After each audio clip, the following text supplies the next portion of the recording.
Financera d'Assegurances patrocina Sapiens, un programa de recerca, d'anàlisi i neodivulgació, dirigit i presentat per Ferran Prat.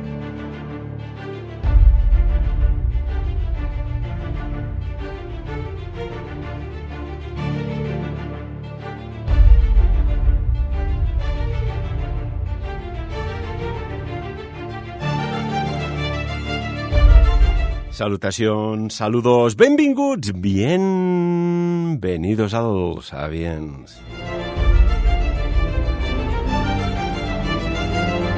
Si tenéis como una especie, aquello que dicen, no sé, es un símil, mariposas en el estómago y algún pensamiento, podríamos decir, hasta cierto punto errático, es que a lo mejor estáis conectados a una fuente de información que a veces hacemos uso. Pero bueno, antes que nada, vamos a saludar a nuestros analistas de hoy, que tenemos unos temazos que iremos de Japón a profecías, Inglaterra, Reino Unido, Estados Unidos y otro plano que no es físico, pero que ahí está. Saludamos primeramente aquí en los estudios a Lluís Rovira. Lluís, benvingut, bienvenido, ¿cómo estás? Hola, muy buen día, muy buenos días. Pues bueno, encantado una vez más de estar aquí contigo y con los oyentes. Gracias, Lluís. Y también al otro lado del hilo telefónico, Joan Piquer. Joan, buen día, buenos días, o buenas tardes, buenas noches, porque nos escuchan ya en diferido, que yo alucino. Pero bueno, bienvenido, claro. Hola a todos en las diferentes horas en las que se encuentran, mañana, mediodía, noche. Encantado de estar aquí. Gracias por contar conmigo una vez más y encantado también de colaborar en este espacio con Lluís. Pues muchísimas gracias también, Joan. Bueno, señores, no sé si empezar por misterios, enigmas, geopolítica. Está todo... Madre mía, que no hay ni una noticia que dices, oiga, alguien está construyendo, ¿no? Parece que hay un claro objetivo en que se desmonte ya a este paso. Cualquier día tendremos que hablar. Alguien quiere que se desmonte la Gran Pirámide de Egipto. Alguien quiere que se desmonte, pues no sé, la Torre Eiffel a este paso. Porque está todo un poco muy... La atmósfera, Lluís, ¿cómo la respiras? Mira, yo voy a ser muy positivo y optimista. ¿Por qué? Porque, no sé, aquí mismo muchas veces he dicho esa espiral, sobre todo, de que se estaba formando generaciones de personas para no pensar. Pero yo creo que ha llegado un punto que ya se está al límite. Entonces, pensemos que al menos a nivel de Europa y Estados Unidos, diría que también la sociedad del bienestar, la clase media, se la han cargado. Esas élites, esas corporaciones, etcétera, etcétera. Pero ya de una vez estoy viendo que las personas, que el pueblo se está rebelando. En Estados Unidos se están abandonando puestos de trabajo porque hay contratos basuras, sueldos basuras, etcétera, etcétera. Y se están yendo a trabajar afuera.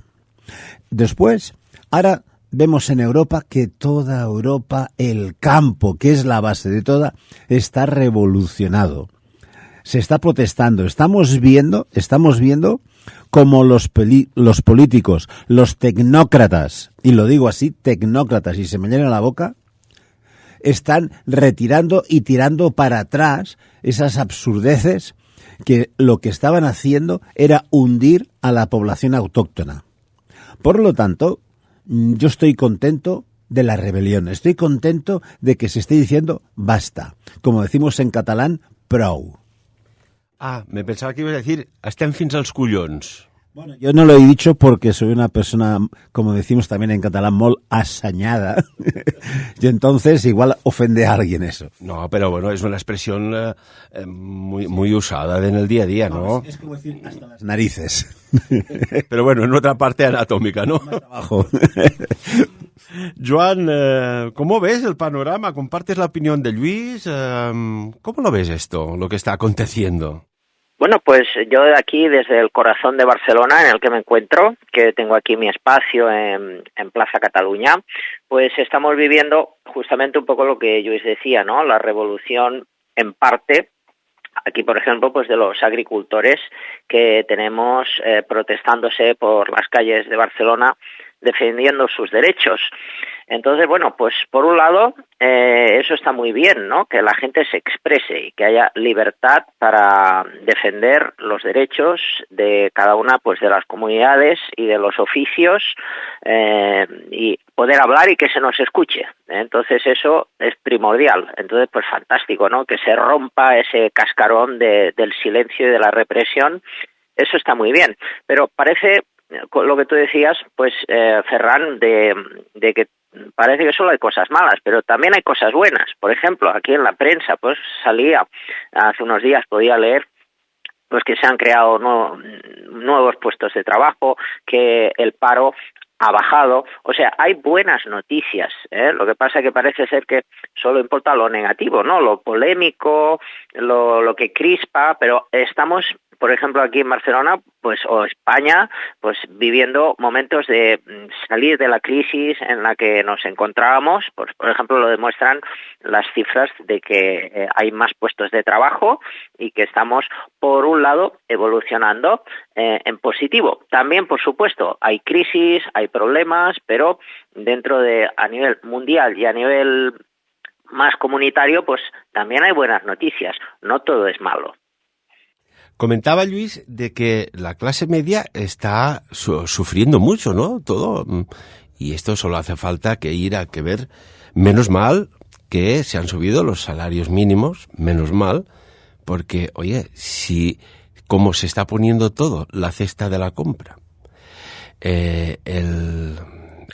encontrar casa, los alquileres, aventurados y valientes son los que se compran algo. Esto yo creo que ya rozan son casi héroes. Oiga, ¿usted sabe lo que va a hacer? Las previsiones, lo que se habló en estos círculos de altas esferas, oiga, que en cualquier momento puede haber se puede revertir este statu quo que estamos tan frágil por algo mucho peor. Incluso en una rueda de prensa decía el presidente ruso algo curioso, ¿no? Y yo no sé si le daréis la razón, ¿no? Pero decía algo así como que, oiga, parece que Occidente está en guerra consigo mismo, con unas leyes, unas políticas tan sumamente extrañas que van a acabar con el campo, con los agricultores, con la ganadería. Se están sacando leyes muy severas. Se quiere acabar con el coche convencional, que todo sea eléctrico. Y hablas con los mecánicos, o algunos, y dan su opinión sobre los coches eléctricos, y parece ser que esto ya está enfocado para clases altas, o vamos a ver qué pasa, porque cambiar una batería de un coche eléctrico, me enseñaron una factura, y caray, 25.000 euros de paso, era poquito. Claro, dices, aquí hay algo que no cuadra. Y cuando una cosa descuadra, si el marco de una puerta está descuadrado, por más bien que pongas la puerta, el armario te quedará descuadrado. No sé si me explico, Luis. Sí, mira, yo te diría, ya que conozco un poco todo el tema del automóvil, te diría que se ha llegado que las grandes corporaciones y los que influyen sobre las grandes corporaciones del automóvil han creado un mercado falso en el cual querían negociar, ganar y rendimiento a la corta. Esto ha sido así, aunque nos venden a nosotros que es a la larga. Esto no es así. Por ejemplo, con el tema de las baterías que estás tú diciendo, el problema no es que valgan 25 o 30.000, es como están hechos. Las baterías están hechas por diferentes celdas. Estas celdas llevan diferentes componentes, entre ellos el litio. Pero pensemos una cosa, fabricarlas es un coste a nivel de CO2, a nivel ecológico, desfasado. Pero reciclarla después, cuando muere, todavía es más caro. Y que no nos digan que ecología, que no se contamina, pero antes y después se contamina mucho más que en su vida útil. Pero ¿sabéis por qué? Porque no es negocio. Los talleres que retiran una batería para poner una nueva, no saben qué hacer con las viejas, con las celdas viejas, porque para enviarla a un desguace o a una empresa tienen que pagar para que se las lleven. Además, para poderla llevar por lo que llevan dentro. Creo que llevan boro, litio y varios componentes. Como son radiactivas y pueden estallar, que eso es lo que ha pasado en algunos coches, pueden estallar, entonces tienen que ir en un sarcófago blindado para su traslado. Esto los talleres no lo pueden asumir, aparte del precio. Tú te compras un coche que vale 40.000 euros, por decir una cifra, que vamos a ver dónde están los precios, pero que de golpe, al cabo de 2-3 años, se te funda la batería y tengas que gastarte 25 o 30.000 euros, que es el coste casi de otro coche. No es razonable. Pero es que esto habla en los coches, ya que has sacado tú el tema, pero es que esto está pasando en todo. Fijémonos que las grandes corporaciones en estos momentos, hace ya mucho tiempo, solo están mirando el rendimiento a la corta, y las consecuencias, los fabricantes, el campo en este caso, ya que está pasando todo lo que está pasando, no les importa, son daños colaterales, como con los militares. Es lo mismo, solo el rendimiento a la corta. Esto me suena a esta gente que juega a bolsa, ¿no? Jugar a la corta, ¿no? Y una cuestión. Aquí lo comentamos, bueno, cuando salió la noticia fue comentada y tocamos este tema varias veces, incluso contrasté la opinión de algunos mecánicos y recordemos que la Unión Europea parece ser que quiere prohibir que se reparen los coches de los más viejos. Y a partir del 2035, que esto está aquí llamando a la puerta, solo comprarás coches eléctricos. Llega la última idea de la Comisión Europea de prohibir las grandes reparaciones de coches viejos, viejo, a lo mejor es que ha circulado poco y lo tienes guardadito, bien cuidado, para impedir su venta y retirarlos de la circulación. Oiga, esto, aquí está pasando algo, Joan. Bueno, pues sí, a ver, mi punto de vista sobre esto, ¿no? Es lo que se hablaba pues de hace un tiempo, ¿no? De la crisis del petróleo. La crisis del petróleo que, bueno, pues a veces se decía pues que si la gasolina pues se acaba, no podemos ir a la gasolinera a llenar nuestro depósito, pues hay que buscar una alternativa. Y quizás pues un poco están siendo demasiado drásticos con esta cuestión, porque, bueno, imaginamos lo que va a pasar, ¿no? ¿Qué pasa si no podemos poner gasolina a nuestros coches? Pues yo imagino que subirá el precio considerablemente para llenar nuestros depósitos, que yo creo que eso va a ser lo que va a pasar. Vamos, que la gasolina se va a poner a precio de oro. Pero una cosa es eso, que vamos a vivir, y otra cosa son las restricciones basadas en conceptos que se desconocen, como por ejemplo las prohibiciones que carecen de lógica alguna, porque si tenemos nuestro coche que está en buen estado, que tiene un buen funcionamiento y a niveles de contaminación, pues bueno, pues cuánto cuesta deshacer un coche o desmantelar un coche y que ese coche desaparezca a nivel de reciclaje, ¿no? Pues a lo mejor interesa más pues que el coche sea utilitario y que funcione, que no llevarlo y que el coche lo desmantelen, y a nivel ecológico pues eso pues tiene también su contaminación. Digo yo, si nos quitan de encima todos los coches, ¿dónde van a ir todos esos residuos? ¿Es que eso no contamina? Y después hay otro detalle. Si tú no tienes la libertad de movilidad, que estás condicionada a... ¿Qué quiere decir esto? Recordemos aquel proyecto oculto que hablaban de ciudades de 15 minutos, que lo tendrás todo y serás feliz. Sí, Luis. Sí, yo contestando a Joan a la hipótesis que está diciendo y lo que está diciendo él, quiero decir que actualmente hay una legislación que todos los coches que se fabrican nuevos tienen que ser casi un 80% reciclable, todo, absolutamente todo. Sean plásticos, tabliers, todo, desde el mismo motor, todos los componentes. Esto por un lado. Dos, hablando del tema que decías, Ferran, sobre de que los coches, vamos a ver, los talleres, todos los que trabajan alrededor, mecánicos, etcétera, etcétera, si no se pudieran reparar, sucede una cosa importante. Fijaros la bajada a nivel mundial de la venta de vehículos. Mirad a China, los grandes éxitos que hay que nos han vendido. Mirad a Estados Unidos, o miremos las grandes corporaciones hablo de Audi, Volkswagen, Mercedes, etcétera, etcétera, Peugeot, cualquiera, los grandes stocks que tienen de vehículos. Claro, entonces, agobiados por esta situación económica que están sufriendo, dicen, directrices, bueno, pues con la Unión Europea hagamos que no se puedan reparar. Y los tecnócratas, que no quiero decir nada, pero qué curioso que les hagan caso, ¿no? Esto por un lado. 2, podemos ver que a nivel eléctrico no es todo lo que dicen. Tengamos en cuenta que este invierno pasado en Noruega ha habido grandes problemas por no poder cargar los coches eléctricos en las carreteras. Y hablo de Noruega, que era el primer país más avanzado junto con Suecia. Entonces los alemanes ya se han dado cuenta que esto no es viable. Ya quieren cambiar.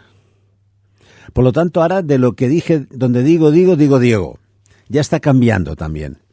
Por lo tanto, fijémonos que Corea, Japón, ya están yendo hacia otro tipo de motores, y ya tienen motores a nivel de hidrógeno que ya se puede hacer.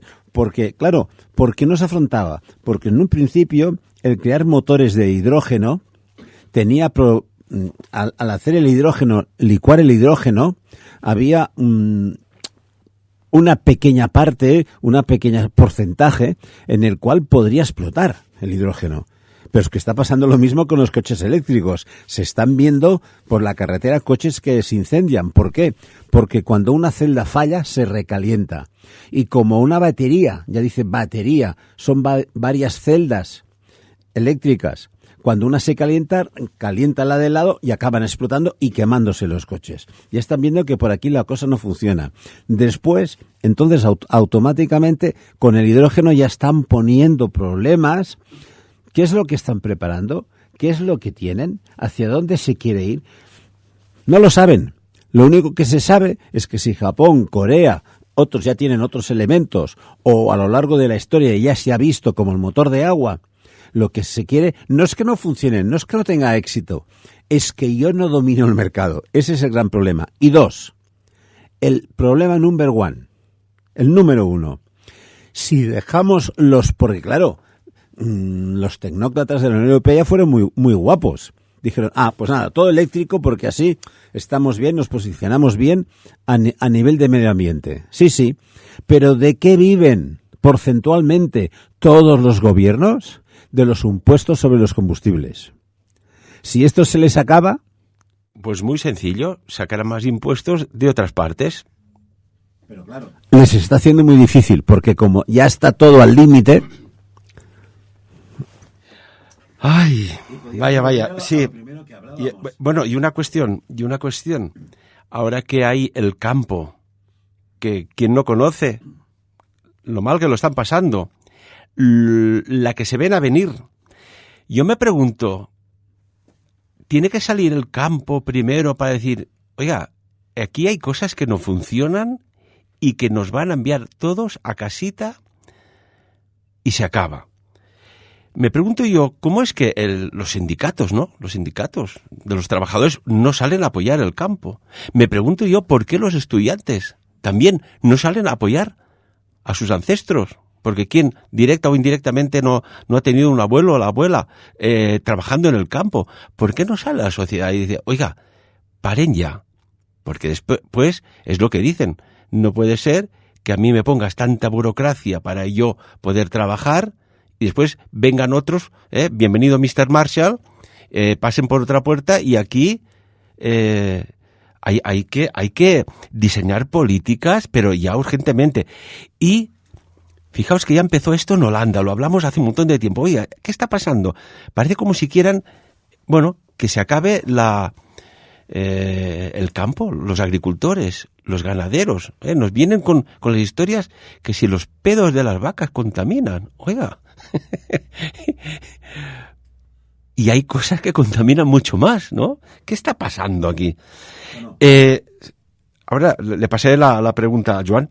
Joan, tú que eres una persona muy observadora. Bueno, y nos hablaba de los coches una persona que ha sido director de Mercedes-Benz, o sea, con conocimiento de causa, ¿verdad, Luis?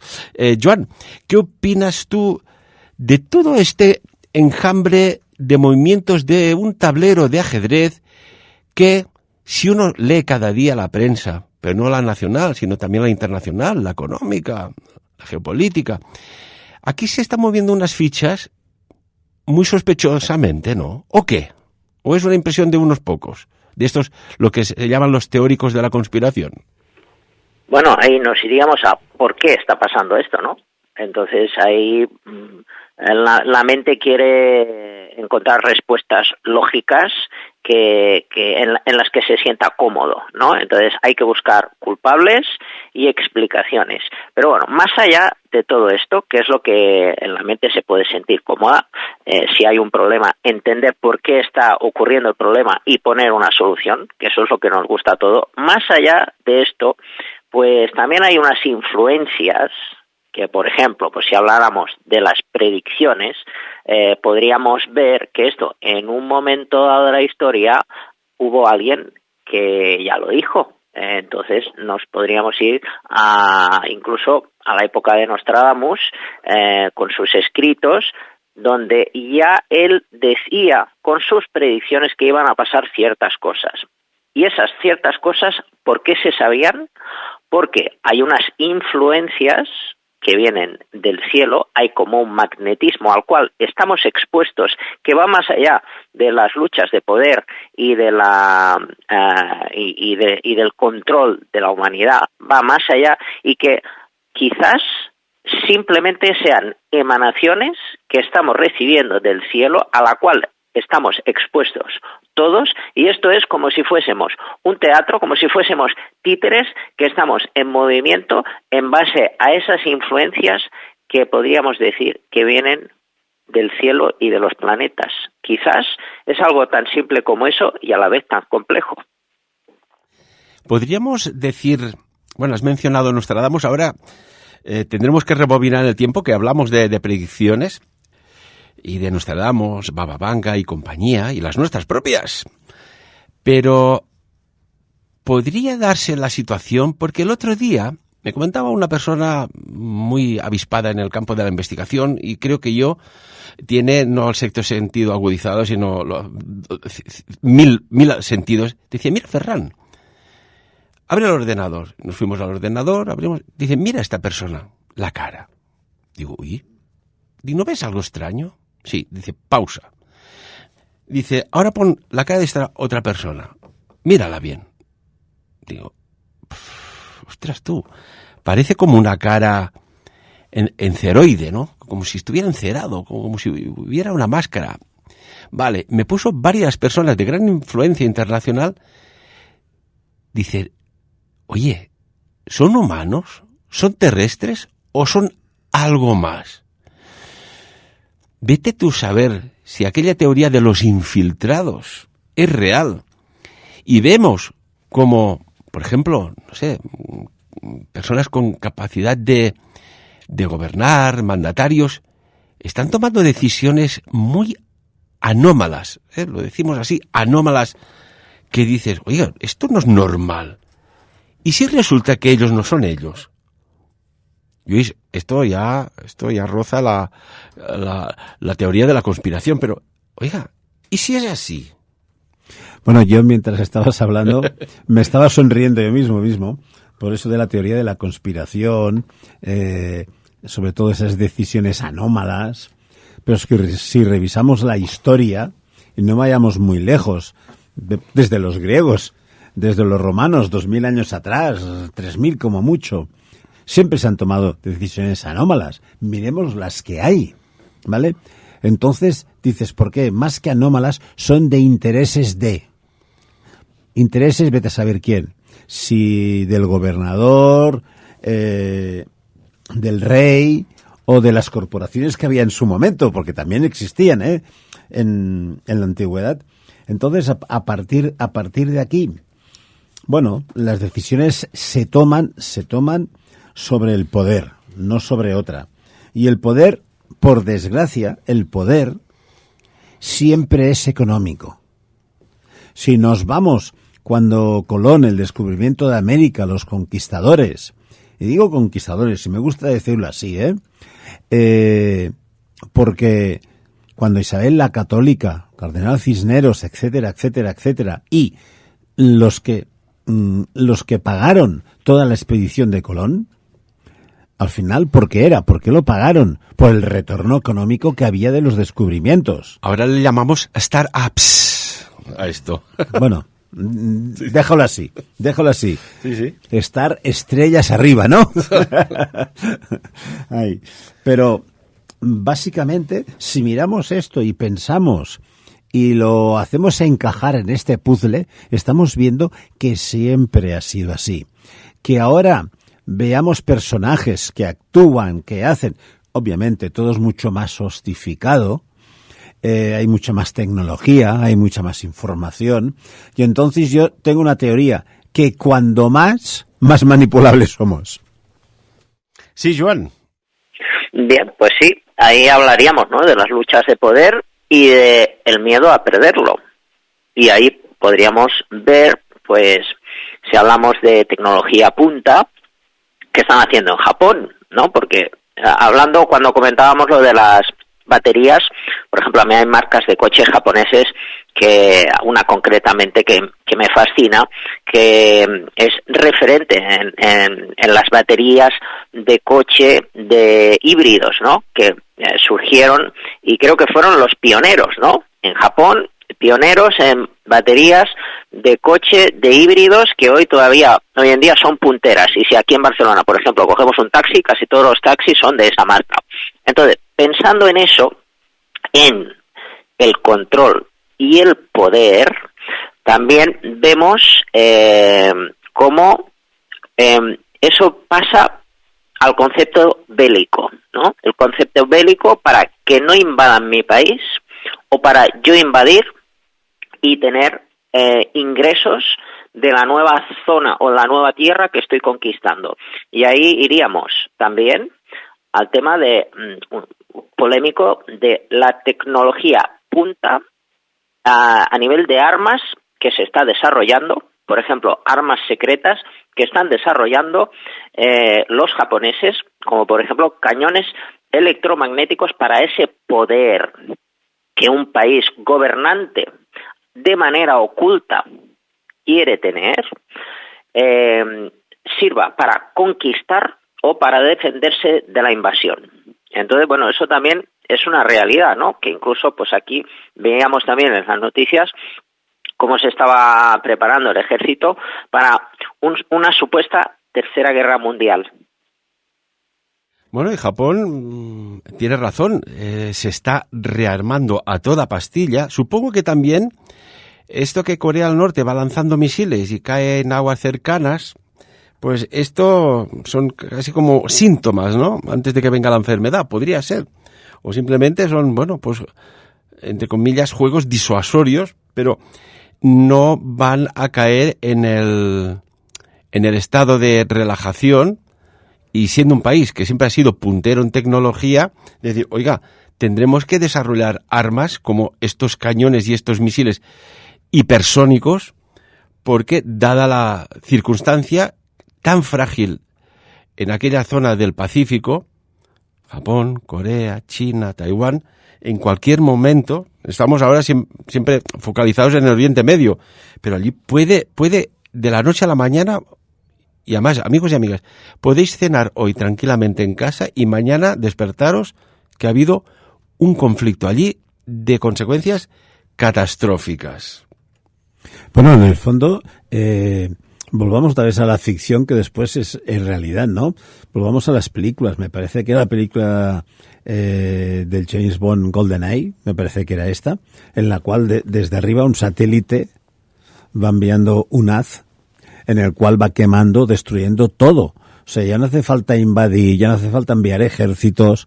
Por lo tanto, yo creo que en esta arma hipersónica que se está diciendo que acaba de crear, construir o desarrollar Japón, ya tenemos referentes, tenemos visiones. Además es muy curioso, las películas del futuro nos adelantan cosas que después, yo creo que va por ahí la historia, ¿no?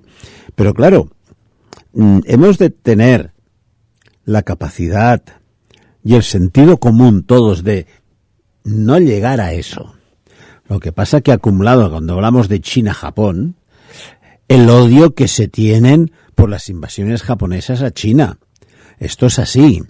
Esto está ahí, es un hervidero. Y después tenemos Corea. Corea, que con la ayuda, con la influencia, con la capacidad rusa de ser delante del imperialismo americano en su momento, Corea del Norte, que se siente inferior, por lo tanto, lo que quiere es salir de esa inferioridad, ese complejo de inferioridad que tiene. Y entonces ahí hay un caldo de cultivo que cuidado, lo que decías muy bien, Ferran, nos vamos a dormir y nos despertamos a medianoche, que lo que puede pasar ahí. Bueno, hay una teoría de la conspiración que dice que interesa que Donald Trump no entre a gobernar Estados Unidos porque dicen estos que pondría un orden mundial muy, muy estricto. Y quizás tienen razón o no. ¿Cuántas veces nos hemos preguntado si hubiese estado Trump como presidente de Estados Unidos si Rusia hubiese cruzado la frontera con Ucrania o hubiese habido el conflicto en Oriente Medio o este asedio a los barcos en el Mar Rojo? Esto nunca lo sabremos. Pero bueno, en las profecías que se hicieron, habían 3 denominadores comunes para estos tiempos y para este año. 1, inseguridad. Inseguridad como ciudadanos. 2, la energía. Está cuadrando. Y 3, que parecía imposible, el encarecimiento de los alimentos.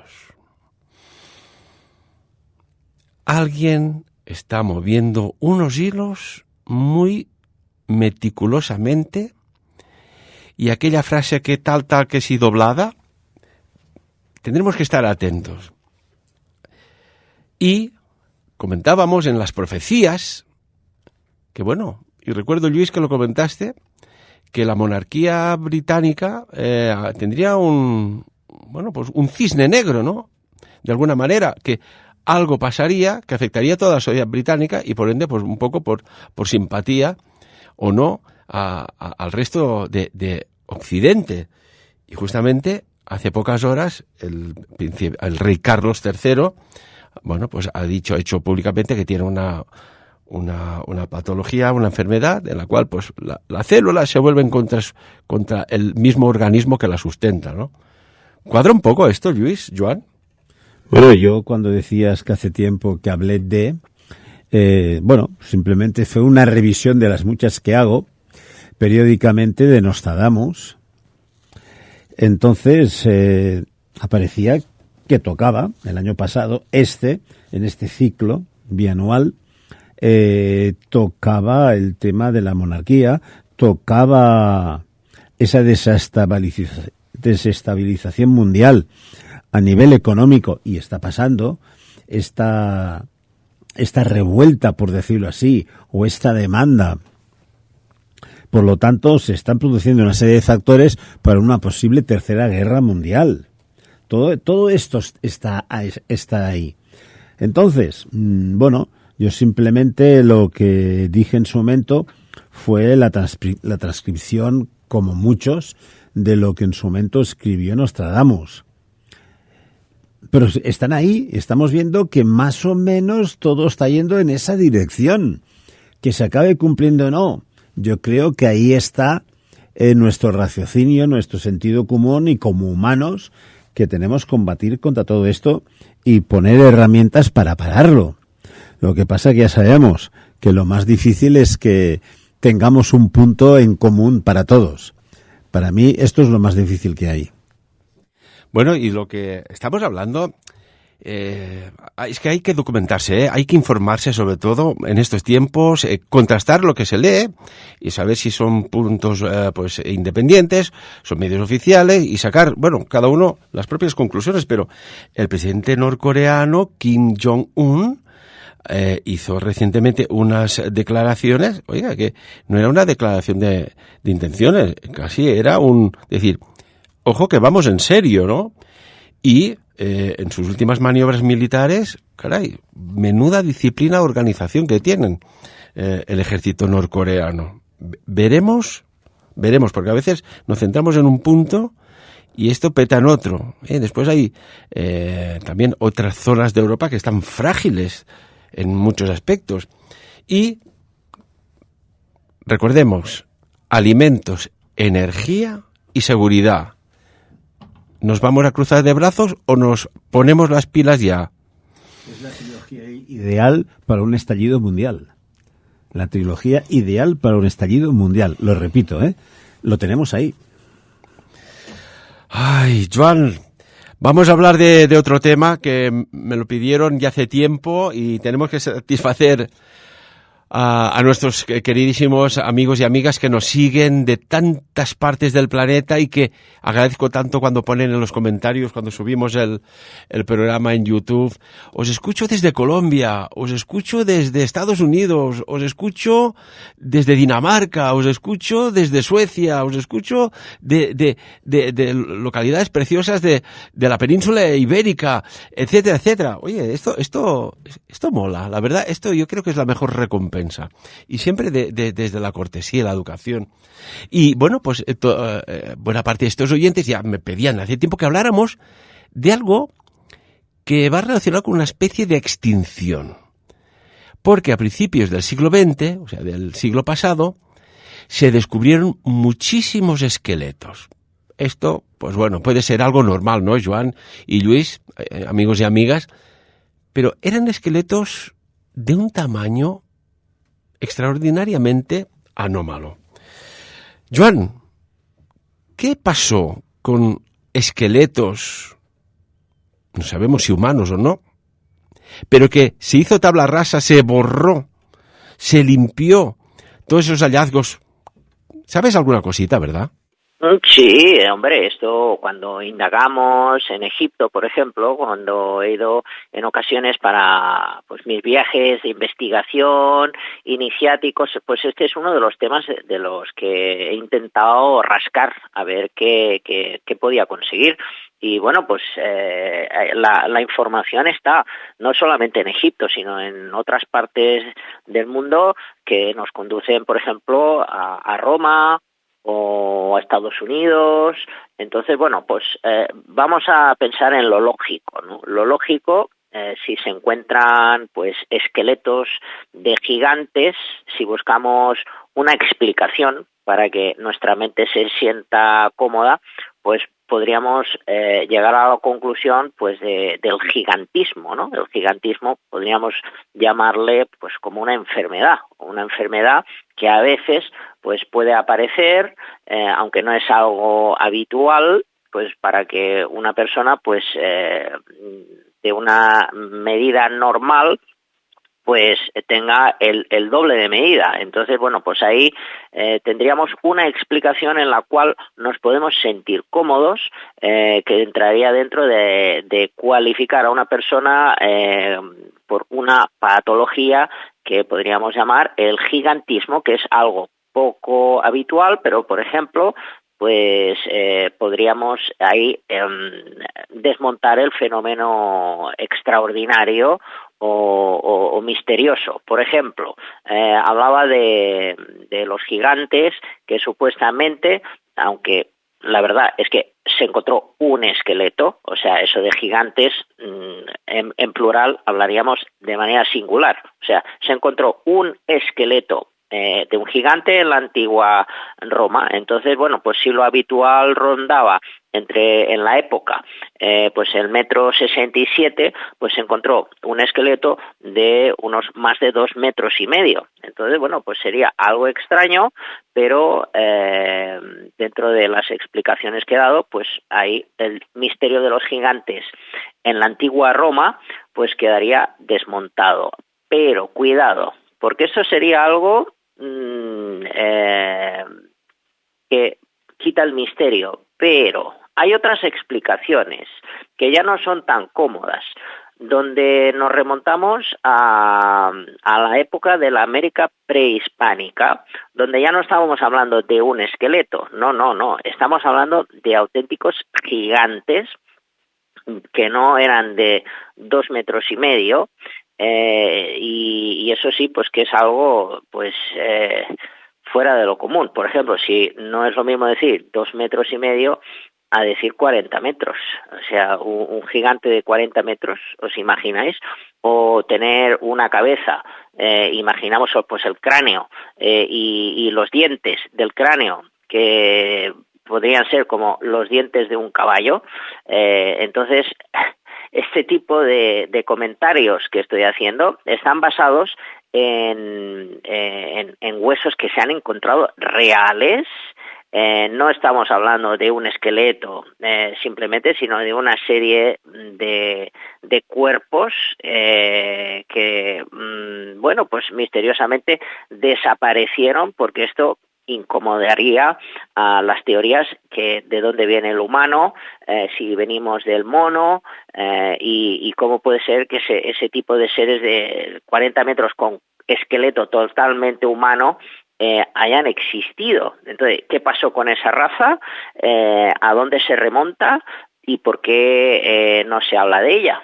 Porque son esqueletos humanos, misteriosos restos de gigantes, que estamos hablando ya no del gigantismo, que sería una enfermedad, sino estamos hablando de esqueletos humanos gigantescos, que podríamos pensar pues en los cuentos, ¿no? Pues de cuando éramos niños, de un ser pequeñito que trepa por una plantita y se encuentra con un gigante.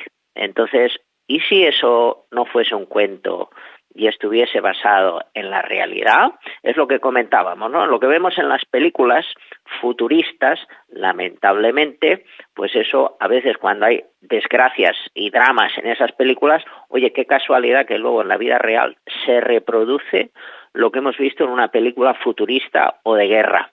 Y si en los cuentos de niños, como cuando hablamos a veces de las películas de Harry Potter y de ciencia ficción mágica, mística, oye, ¿y si todo, como Walt Disney, por ejemplo, que hemos hablado muchas veces, y si todo estuviera basado en la realidad y en hechos verídicos, que aunque parezcan fantásticos, no lo son?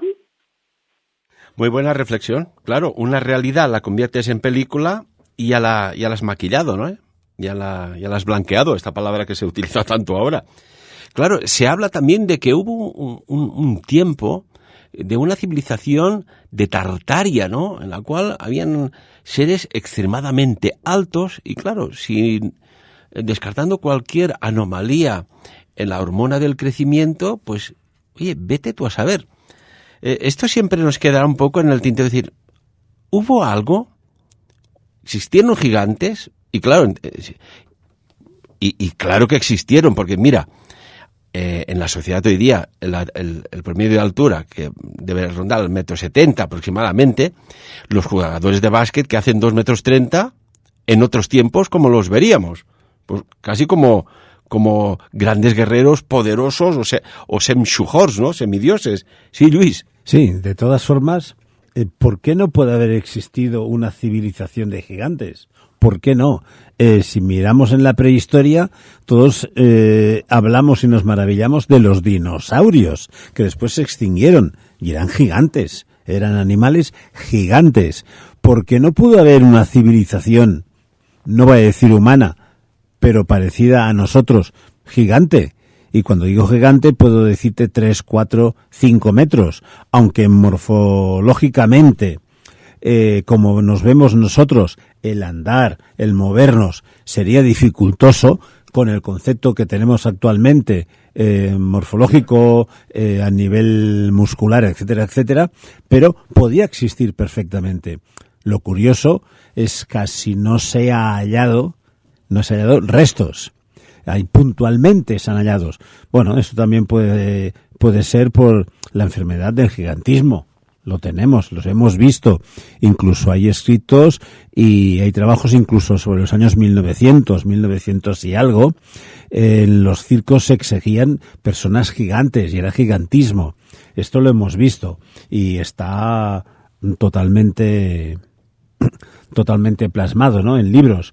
Además, ahora estaba recordando que, si mal no me acuerdo, Magallanes, cuando dio la vuelta al mundo, cuando llegó a la Patagonia, me parece que es, en el libro de Bitácora, ya escribió, pero se quedó allí en el libro de Bitácora, después no se ha difundido, ya escribió que cuando en la Patagonia llegó, junto con los indígenas, habían unos gigantes que convivían con ellos. Esto está escrito en el libro de Bitácora de Magallanes, pero se ha quedado ahí. Qué bueno, qué bueno.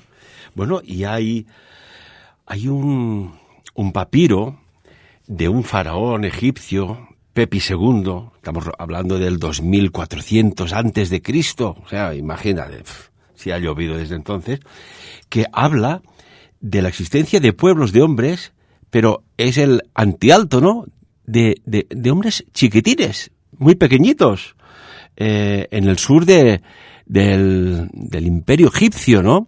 Claro, y a día de hoy, oiga, pues sí, conocemos que existen los pigmeos, se han descubierto restos óseos de los bosquimanos, si no recuerdo mal, habían otros, los ostentotes, bueno, claro, puede ser, es que nos pensamos que todos somos iguales y hay circunstancias alimentarias, genéticas, que bueno, que van derivando.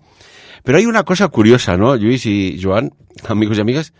Oiga, si venimos de ese Macacus rhesus, de ese mono, y hemos evolucionado, porque el gorila, el orangután y tantas variedades de macacos no han evolucionado a la vez, ¿que les ha molado más quedarse así?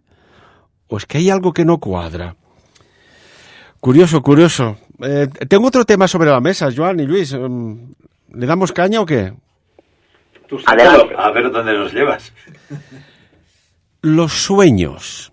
Cada vez se está adentrando más en el mundo de los sueños. Y yo siempre he dicho una cosa. Si tú, cuando sueñas, participas, modificas, eres protagonista en primera, segunda o tercera persona de lo que acontece, tú no estás soñando.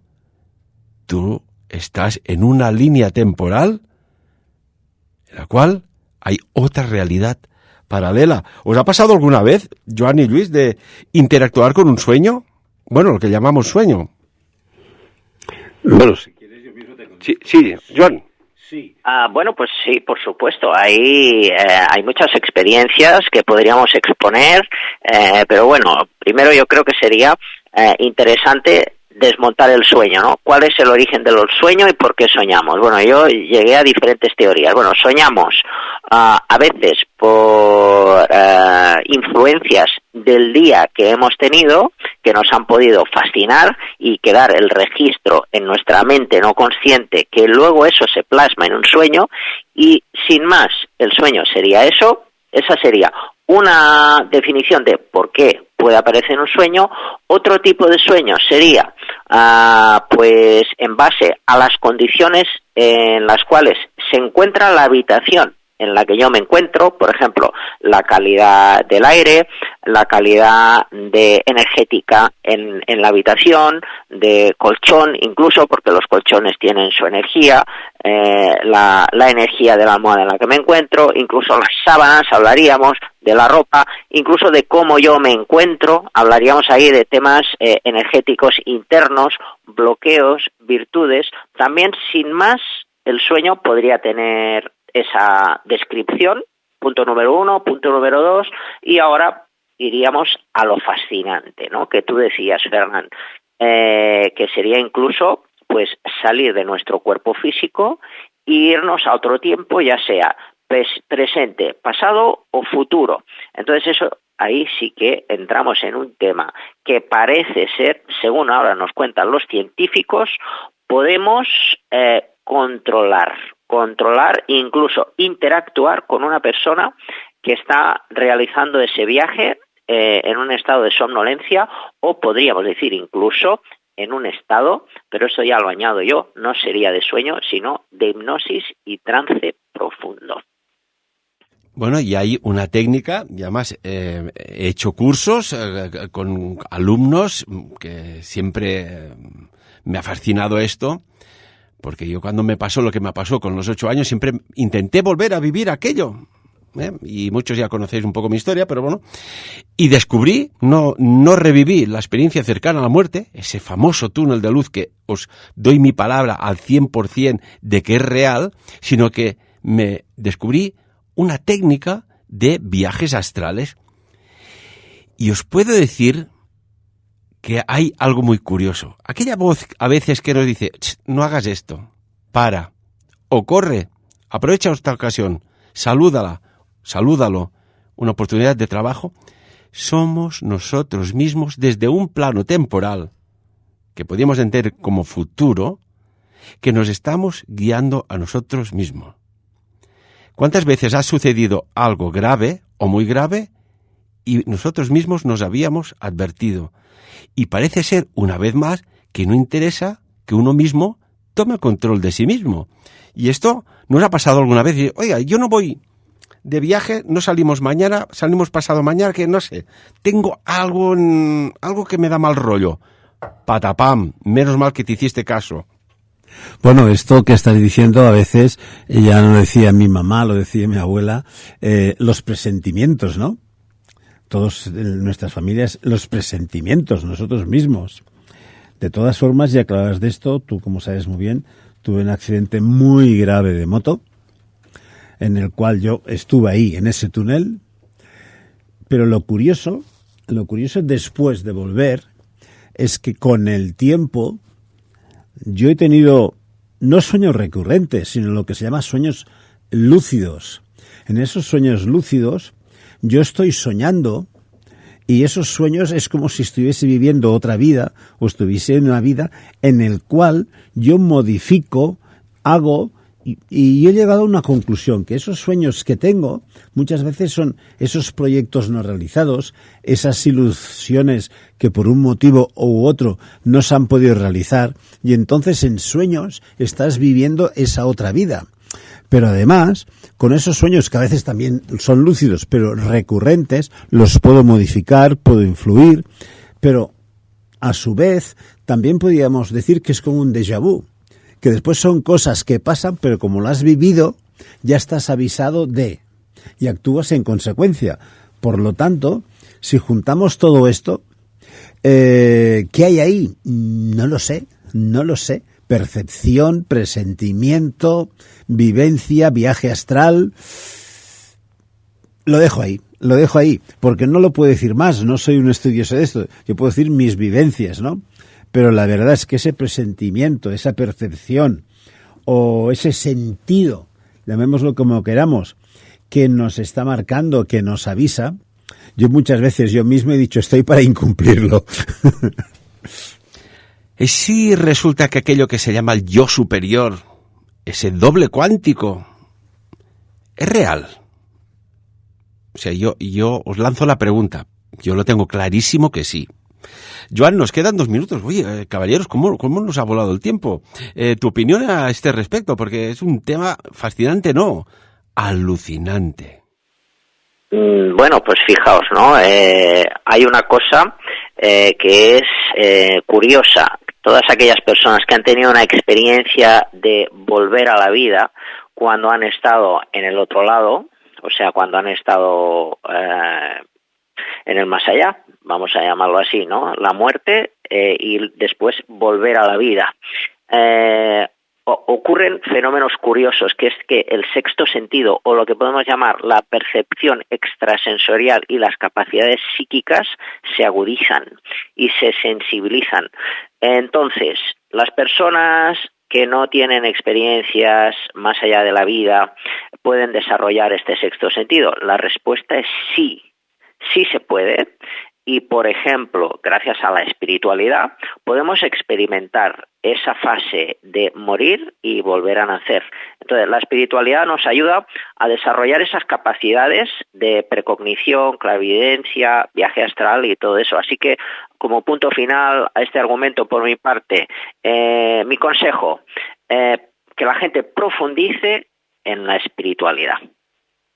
Bueno, y cuando vuelves de un viaje astral, yo os puedo asegurar que es una alucinada, porque dices, joder, y permitidme que hoy he soltado 2 tacos, pero es que es así. Dices, es que me pensaba que a lo mejor no entraba, porque ahí afuera es una auténtica pasada. Y cuando vuelves aquí y ves lo que ves allá y ves cómo está esto aquí, dices, algo tendremos que hacer. Que va muy bien como herramienta para crearnos nuestra propia realidad consciente. Lluís Rovira, qué temazos, ¿eh? Me lo he pasado genial. Sí, no, yo también he disfrutado y además me habéis hecho recordar esos, yo no digo en el otro lado o estar aquí, sino en la frontera. Y entonces ves lo que hay en un lado y ves lo que hay en el otro. Mira, a ver si me acuerdo y le ponemos el titular del programa, En la frontera. Joan Piquer, también, como siempre, amigo, muchísimas gracias. Muchas gracias, encantado de estar aquí. Hasta la próxima. Saludos a todos. Y amigos y amigas, porque no me da tiempo, si no, explicaba una anécdota personal de que esto es real.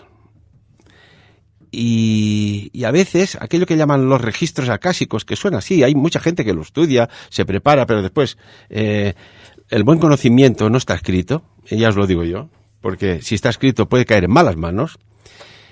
Es un tema muy interesante y que recuerdo el caso, lo explico rápidamente, que de estos temas que hablamos, había un facultativo importante, era una reunión, y me dijo, todo esto no está demostrado científicamente. Y normalmente no se hace uso de estas artes místicas, digámoslo como sea, para protegerse o para crear debates, sino se explican y ya está. Y el que las disfruta, que las disfrute. Pero aquel día me tocó tanto las narices, porque fue la forma que no entré en cólera, pero digo, ahora verás. Digo, mire, todo lo que estoy explicando usted me lo está tirando por el suelo, pero con mala educación. Digo, mire, le voy a decir mientras usted está aquí y mientras concretamente usted está donde vive en la consulta, su queridísima pareja tiene una relación extramatrimonial que usted, estoy casi seguro, que desconoce. Y tal como va con esta ira que le sale fuego por la boca cada vez que habla, no me extraña que se esté creando un karma y dentro de poco, si no ya, usted enferme gravemente. Al cabo de un par de meses, una persona que estaba allá me dice, oye, Ferran, ¿sabes aquello que dijiste? Es que aquel hombre se pasó 3 pueblos, pero tú lo que dijiste fuerte. Dice, oye, es verdad. El hombre un día estaba trabajando, no sé, tuvo una indisposición, volvió a casa y se encontró su pareja en la cama con otra persona. ¿Y sabes lo que dijiste a la enfermedad? Digo, sí, recuerdo. Oye, le quedan meses. Hasta aquí, que cada uno saque sus propias conclusiones.